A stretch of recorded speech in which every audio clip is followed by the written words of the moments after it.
So hello everyone, this is Budul Pandey और I hope आप सारे लोग अच्छे होंगे। तो बेसिकली मैंने एक प्लान ये किया हुआ है कि हर स्टेट के, जैसे एनटीएससी होता है हर स्टेट में जिसका एग्ज़ाम होना है जनवरी में, तो काफ़ी ज़्यादा प्रॉब्लम होता है सिलेबस का, राइट? क्योंकि पता नहीं रहता कहाँ से क्वेश्चंस बनेंगे।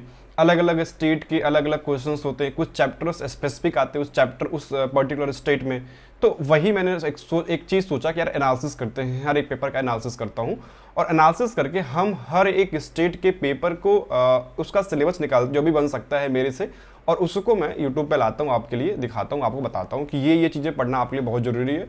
और मैं आपको गारंटी देता हूँ यार, इतनी चीज़ें अगर आप करते हो और यही आपके यहाँ है, क्योंकि मैंने स्टेट बुक को भी निकाला उस स्टेट का, और जितने प्रीवियस ईयर क्वेश्चंस थे एनसीईआरटी जो भी बन सकते थे मैक्सिमम चीज़ें मैंने सब कुछ यहाँ पे दे दिया हुआ, राइट? सो एक चीज़ ये है कि अगर आप इस चैनल पर नए हो तो आप इसको सब्सक्राइब करो, ठीक है, और वीडियो को लाइक करो, बाकी उन तक पहुंचाओ जो इस स्टेट से बिलोंग करते हैं। अगर आप यूपी के हो, आप इस चीज़ को देख रहे हो, तो आप महाराष्ट्र के बच्चों को शेयर करो अगर आपके वो फ्रेंड हैं या आपके क्लासेस में वो क्लास में पढ़ते हैं, ठीक है? क्योंकि हर एक स्टेट का लाने वाला हूँ, हर एक स्टेट का, जो भी आप स्टेट बोलोगे नेक्स्ट आप जाना, जिस स्टेट का आप बोलोगे उस स्टेट का हम लाने वाले हैं, ठीक है? महाराष्ट्र के बाद स्टार्ट करते हैं, ओके? तो अलग अलग सब्जेक्ट हैं, चाहे वो सैट हो गया, चाहे वो मैट हो गया, पूरी एनालिसिस, ठीक है? चाहे वो सैट चाहे मैट, पूरी एनालिसिस, पूरे सिलेबस हम लोग डिस्कस करने वाले हैं, ठीक है? चलो स्टार्ट करते हैं। किससे स्टार्ट करें? Physics, chemistry, biology, maths, MAT, science, मतलब हो गया वो, तो किससे स्टार्ट करें? ठीक है, बायोलॉजी स्टार्ट करते हैं जो सबको नहीं आती, ठीक है? चलो तो बायोलॉजी स्टार्ट करते हैं। बायोलॉजी में आप जानते हैं 9-10 का पूरा पोर्शन है, लेकिन एनसीईआरटी से बाहर भी ऐसे हाईवे ऑफ लेंथ, एक हाईवे ऑफ हेल्थ, एक नया चैप्टर है, quality food and quality life, ये भी महाराष्ट्र की स्टेट बोर्ड में है। ये आते डिस्कस करते हैं। बेटा जो पहला चैप्टर है वो है न्यूट्रिशन, ठीक है? ये क्लास 10th में है nutrition. Respiration, transportation in plant and animals, excretion, the regulators of life, the life cycle, mapping our genes, introduction to microbiology, striving for better environment, solid waste like eco friendly management, okay? चलो cell biology and biotechnology आप लोग जानते हैं, ये class 9th में था। Digester management, cell the unit of life, class 9 का first chapter. Life simple and complex, ये सब स्टेट बोर्ड की बुक से लिया हुआ मैंने। Life around you and the highway to health, quality life, quality food and bonding ecosystem, जितने हम लोगों ने यहाँ पे निकाला हुआ है ये लगभग 9-10 के चैप्टर्स हैं जहाँ से क्वेश्चंस बने हुए हैं, या उनके स्टेट बोर्ड के जो बुक है उसमें ये चैप्टर्स आपके हैं। जो लगभग कुछ चैप्टर्स आप देख रहे हो नया नया चैप्टर है, ये 9-10 में नहीं है, ये वहीं पे दिया हुआ है स्टेट बोर्ड की बुक में, ठीक है? तो ये हो गया बायोलॉजी का, हो गया। आते हैं डिस्कस करते हैं फिजिक्स पे। तो फिजिक्स पे भी सेम चीज़ है, ऐसे ही है, पूरा बढ़िया से मैंने किया हुआ एनालिसिस। तो बेटा पहला जो है वो है electricity and chemical current electricity and chemical effect of current, magnetic effect of current, light, sources of energy, heat, miscellaneous motion, force and Newton's law of motion, gravitation, thrust and pressure, work, energy, power, एक ही chapter में होता है। Wave and sound, information communication technology, ये था physics में, और ये important है, यहीं से क्वेश्चंस बने हुए हैं और इससे बाहर से क्वेश्चंस नहीं बने हुए हैं। लगभग जहाँ तक मुझे लगता है, जहाँ तक मुझे पता है कि सारे चैप्टर्स आपकी एनसीईआरटी से हैं, इसमें से कोई भी चैप्टर आपकी एनसीईआरटी से मतलब अलग से नहीं पूछा गया। एनसीईआरटी से सारी चीज़ें एनसीईआरटी से ही हैं। अगर आपको लगता है कि एनसीईआरटी से बाहर के हैं, आप महाराष्ट्र बोर्ड से बिलोंग करते हैं, तो आप इसको बता भी सकते हैं कॉमेंट में जाके, ठीक है? चलो आगे डिस्कस करते हैं अपने सब्जेक्ट पे, केमिस्ट्री पे। तो केमिस्ट्री भी वही चीज़ है कि chemical reaction equation, class 10th का first chapter, acid basis salt, second metals non metals and carbonates compound and periodic classification of element, class 10th की एनसीईआरटी पूरी है। आपका हो गया एटम्स एंड मॉलिक्यूल्स।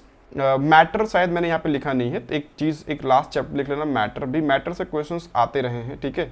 मैटर से, एंड क्योंकि मैटर में एक चैप्टर आता है आपका, उसमें क्या बोलते हैं, सरफेस केमिस्ट्री, वो इंपॉर्टेंट है, मैंने शायद लिखा नहीं यहाँ पे, सरफेस केमिस्ट्री आप लोग लिख लो, सरफेस केमिस्ट्री। एक्चुअली मैटर वहीं पे डिटेल में दिया हुआ, जो आपके यहाँ मैटर है वो वहीं पे सरफेस केमिस्ट्री एक चैप्टर है, वहाँ पे दिया हुआ है। एंड पॉलीमर बहुत इंपॉर्टेंट है, पॉलीमर याद रखना, मैंने लास्ट में लिखा इस पॉलीमर को, हर साल एक क्वेश्चन पॉलीमर से बनता है। महाराष्ट्र में, गुजरात में कुछ ऐसे स्टेट्स हैं जहाँ पे पॉलीमर से क्वेश्चन बनता है। फिर हो गया स्ट्रक्चर ऑफ एटम, हो गया एटम्स एंड मॉलिक्यूल्स हो गए। तो ये चैप्टर्स थे जो केमिस्ट्री के लिए इंपॉर्टेंट है। तो बेसिकली यहाँ पे हम लोगों ने ये देखा हुआ है कि 9-10 की एनसीईआरटी ही है, जितने 9-10 की एनसीईआरटी में केमिस्ट्री दिया हुआ है उतने ही चैप्टर्स हैं। हाँ कुछ चैप्टर मैंने बोला कि सरफेस केमिस्ट्री हो गया, पॉलीमर हो गए, इन्वायरमेंट हो गया, इतने चीज़ें यहाँ से और पूछी जाती हैं खासकर केमिस्ट्री से। ठीक है, चलो आते हैं नेक्स्ट चैप्टर पे, तो मैथ्स पे आते हैं।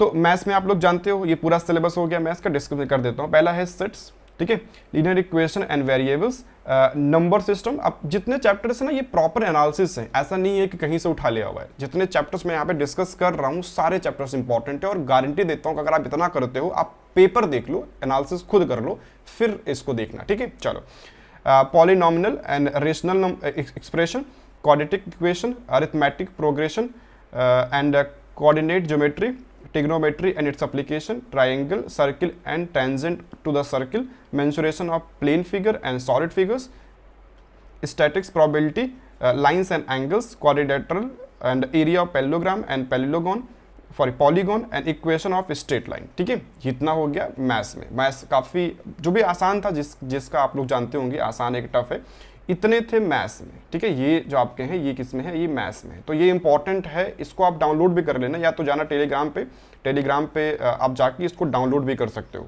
ठीक है, टेलीग्राम पे जाके इसको डाउनलोड कर लेना, पूरा मैं भेज भी दूंगा, नहीं तो इसका स्क्रीनशॉट भी ले सकते हो। ठीक है, मेरे को क्रॉप कर देना, स्क्रीनशॉट ले लेना। ओके, तो मेंटल एबिलिटी जिसमें से 100 क्वेश्चंस आते हैं, 100 नंबर के आते हैं, उसको डिस्कस करते हैं। तो मेंटल एबिलिटी में 2 पार्ट होते हैं, शायद आप लोग जानते होंगे, एक होता है वर्बल, एक होता है नॉन वर्बल। तो दोनों से क्वेश्चंस आते हैं, दोनों से कुछ पर्टिकुलर टॉपिक्स होते हैं, वहीं से क्वेश्चन पूछे जाते हैं। तो पहला है वर्बल में series, logical sequence of words, coding and decoding, analogy, classification, logical Venn's diagram, mathematical operations, direction sense test, alphabet test, puzzle test, number ranking and ordering test, alphanumeric sequence puzzle, inserting the missing characters, calendar, arithmetical reasoning, blood relation, statement conclusion, clock, data sufficiency, sequential output ration। ये किस में था, verbal में था। आधा discuss करते हैं non verbal को। तो series, analogy, classification, analytical reasoning, mirror images, water images, spotting out the embedded figure and the completion of incomplete pattern। ठीक है, figure, matrix, paper folding, paper cutting, rule detection, construction of paper, shapes, dice, cube, dot situation, grouping of identical figures। ये था non verbal में। तो mental ability most important part है पूरे NTSC का, आप शायद जानते भी होंगे। ठीक है, तो क्योंकि 100 क्वेश्चंस अकेले यहाँ से बनते हैं, और आपको इस एग्जाम को क्रैक करने के कम से कम यार, इस एग्जाम क्रैक करने के लिए यहाँ से आपको कम से कम 90 प्लस तो एग्जाम में लाना पड़ेगा। आउट ऑफ 100 आपको 90 प्लस तो लाना पड़ता है एनटीएससी में यहाँ से। ठीक है, चले ओके आगे डिस्कस करते हैं। ये हो गया social science. Social science one of the most important part, क्योंकि यहाँ से आपको 40 मिलते हैं। ठीक है, 40 मिलते हैं, तो 40 भी यहाँ से ज़रूरत है, तो आता डिस्कस कर लेते हैं इसको भी।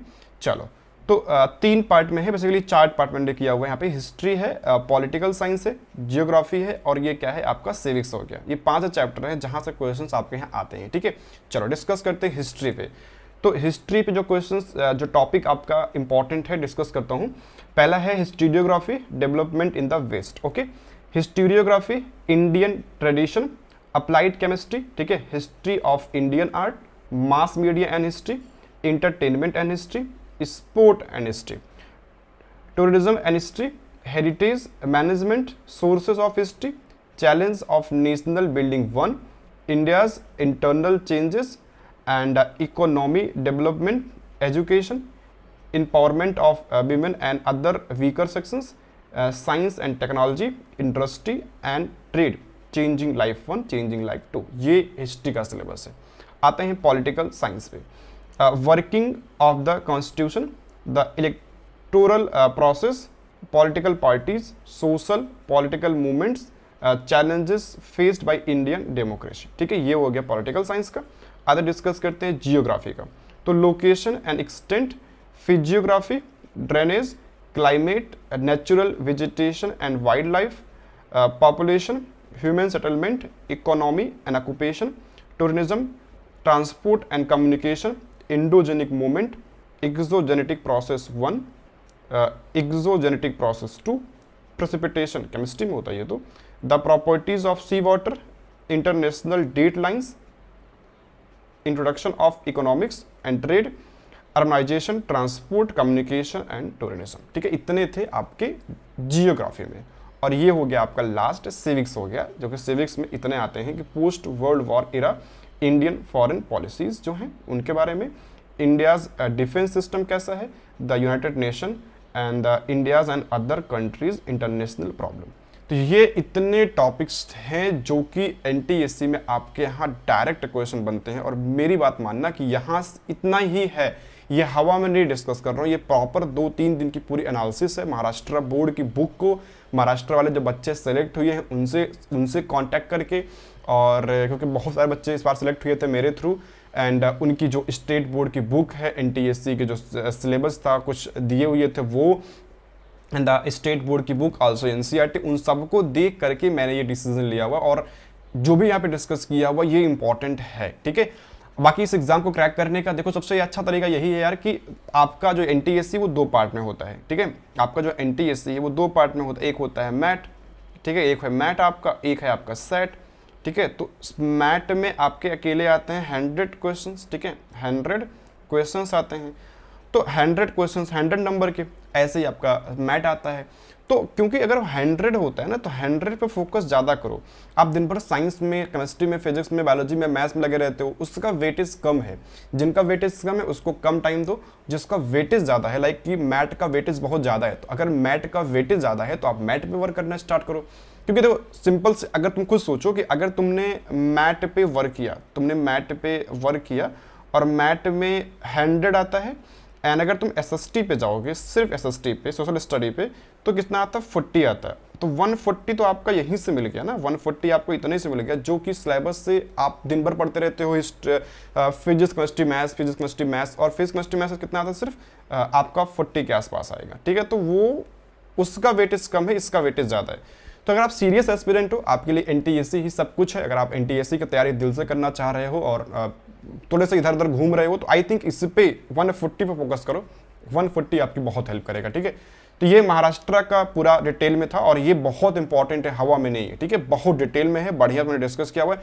कुछ भी प्रॉब्लम है, कुछ भी नए चैप्टर्स आपको लगता है कि वहां से क्वेश्चंस बने थे, मैंने पूरा ट्राई किया 10 साल के पेपर को। अगर आपको लगता है कि यार कुछ क्वेश्चंस ऐसे थे जो सर ने नहीं बताए हैं, कुछ ऐसा चैप्टर्स हैं, तो नीचे कॉमेंट में जाओ, आप बताओ कि सर आपने ये चैप्टर को डिस्कस नहीं किया, आपको डिस्कस करना चाहिए था, तो मैं वो चीज़ें भी ऐड कर दूंगा, कॉमेंट में मैं भी डाल दूंगा। और आप अगर किसी अलग स्टेट के हैं, लाइक यूपी से हैं, एमपी से हैं, बिहार से हो गए, ठीक है, अलग अलग स्टेट से आप बिलोंग करते हैं, तो आप कमेंट में जाओ और बताओ कि सर मुझे इस पर्टिकुलर स्टेट का पूरा एनालिसिस चाहिए, अपने सिलेबस चाहिए। मैं पूरी कोशिश करूंगा, पूरी कोशिश, और जल्द से जल्द मैं सारे स्टेट का लाऊंगा, लेकिन नीचे आपको बोलना पड़ेगा। तो आप जाओ नीचे कमेंट करो, फिर हम लोग अच्छी एनालिसिस और पूरा सिलेबस डिस्कस करते हैं कि कितने चीज़ें निकल के आती हैं और कैसे आप इस पेपर को, एनटीएससी को stage 1 as well as stage 2 crack कर सकते हो। दोनों के लिए सिलेबस है, स्टेज 1 स्टेज 2 के लिए, दोनों के लिए सिलेबस है। ठीक है, चलो इतना करते हैं। और जो बच्चे नए होंगे प्लीज़ सब्सक्राइब करो चैनल को, और उन तक ये वीडियो जरूर पहुंचाओ जिनको ये पता नहीं है, जो ऐसे ही कुछ भी पढ़ने जा रहे हैं, उन तक ये वीडियो जरूर पहुंचाओ। एंड सेकंड चीज़ कि अगर आपको कोई डाउट है तो आप टेलीग्राम पे जाके पूछ सकते हो। टेलीग्राम मैंने नीचे लिंक दिया हुआ है, आप चैनल ज्वाइन कर लो। बाकी अगर कुछ प्रॉब्लम होती है तो मैंने नीचे लिंक दिया हुआ है इंस्टाग्राम को, वहाँ पे भी जाके आप चीज़ों को मेरे से डाउट या जो भी चीज़ें हैं आप वहाँ पे पूछ सकते हो। ठीक है, चलो इतना करते, फिर मिलते हैं किसी अलग एनालिसिस, स्टेट की एनालिसिस करते हुए। ठीक है, तब तक के लिए bye bye, see you, bye bye.